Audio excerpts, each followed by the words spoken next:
everyone, today I want to show you what I did with the Woodcut flower set stamp that I got from StampersBest yesterday, and these are gorgeous. And I'm so glad once I started working with this that I got it professionally cut, because there's lots of little pieces. So I stamped the primary image, which is right here. And I was able to find a block big enough, but if you're shopping on StampersBest and it's a size stamp that you may not have a standard block for, by all means check it out. They now have blocks available, which is great because then it can accommodate those specialized sizes. So this is the card that I've made. And it's kind of an unusual size, but it's going to fit into a standard business size envelope. And I have something kind of unusual, but it's a vellum one. So that's what and this is going to be hand delivered, but if you were going to mail this, because it is so dimensional, I would recommend putting a piece of cardstock over the layered images. That way when it goes through the mail it won't get decimated. So I'm going to show you how I use the watercolor technique using Copic markers to color in these flowers. So I've already stamped a couple of these little flowers that I'm going to cut out, and this is one of the smaller. I think it's the smallest flower stamp in the set. It's this one right here. And now I'm going to, and I stamp on white color cardstock with Memento Tuxedo black ink. And I'm going to grab my markers, and I'm going to use two colors. I'm going to use VB00 and V25. Oh, sorry, VB00 and V25. And the watercolor technique is literally taking your marker and doing this. Since I'm going to be cutting these out, all I'm doing is saturating the paper with a color. And I'm going to go over it a couple of times. So I don't mind being outside of the lines. And even for the actual card, for the base stamp, I use somewhat a watercolor technique. Very broad brush strokes and not particularly careful. So now I'm going to go in with a darker color, the V25. I'm just going to do some brush strokes from the outside in.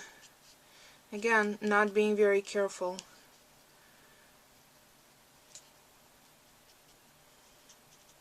Because I'm going to be trimming this out, and I want that like liquid variegated look for the petals.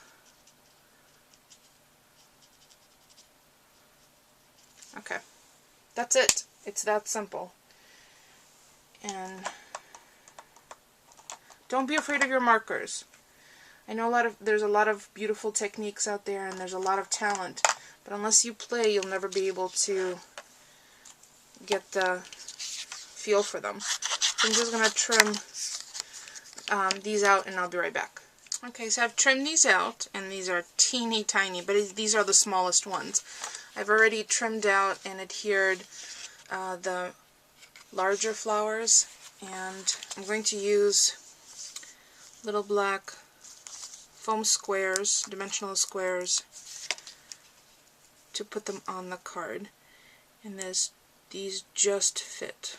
And I like using the black because if you're looking at the card from the side, it has a tendency to just disappear into the background. And I am going to use a pair of tweezers because my nails have a tendency to kind of get in the way, and especially since I'm trying to get into some smaller spaces. So I'm just going to match up which flower this is going to be going. Is it that one?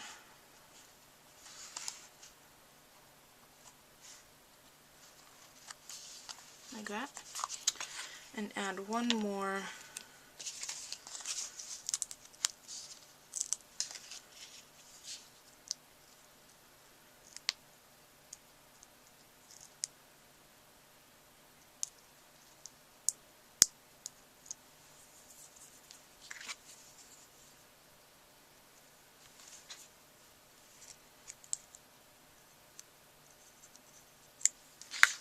and the last one.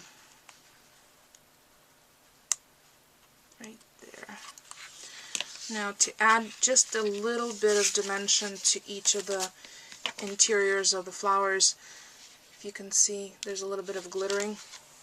I've used my Spica markers just to shade in the stamens. So I'm just going to do that on the two that I just added. And then I think this one right here. And that's it. The other ones have been added. The only other thing that I colored in are the leaves, and those are really simple. This card took, even with the coloring, because of the quick watercolor technique that I do, probably no more than half an hour, and that's including trimming out the papers. And I have basil, purple, and black American Crafts in the background.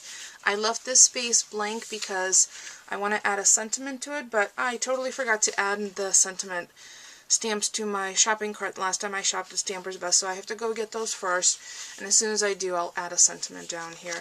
And then on the back, all I did is add my created by, which is my signature stamp. So if you have any questions about any of the products that I used, I encourage you to stop by StampersBest to check them out. It's wonderful, deep etched rubber stamps. Again, if you have any questions, leave me a comment, or you can stop by my blog. Thanks for watching, everyone.